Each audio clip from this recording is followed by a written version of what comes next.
حکیم زده.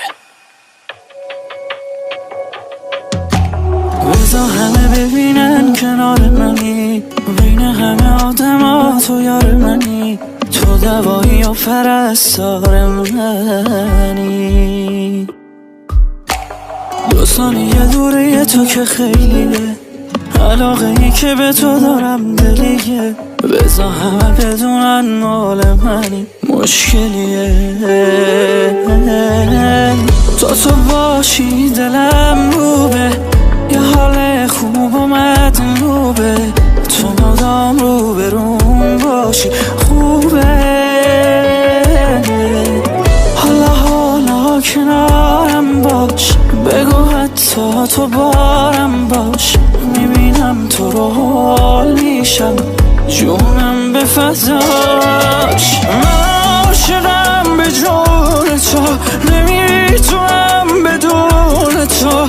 مرا عاشقی فقط نشسته در درون تو. تو ماه بیقرار من، بیا زمین کنار من، بتاب بر من.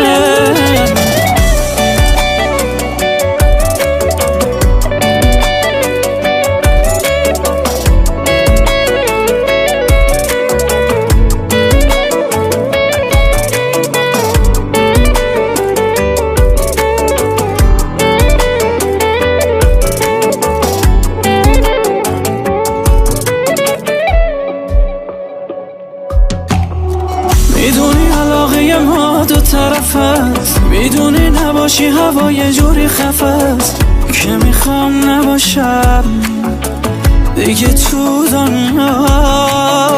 میدونی که خواستن ما اتفاقی نیست، به چشای دورمون که اعتمادی نیست، که رقم بزنن یا به هم بزنن.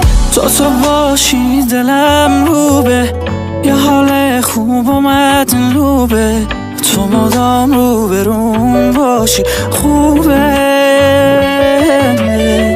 حالا کنارم باش، بگو حتی تو بارم باش، میبینم تو رو حال میشم، جونم به فضاش. من عاشقم به جون تو، نمیتونم بدون تو.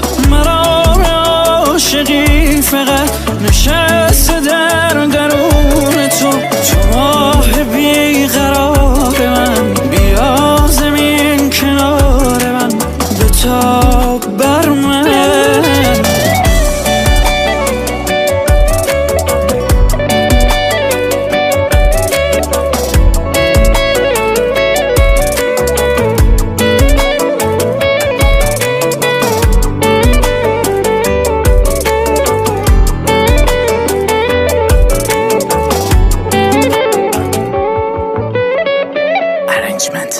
میثم اکبری.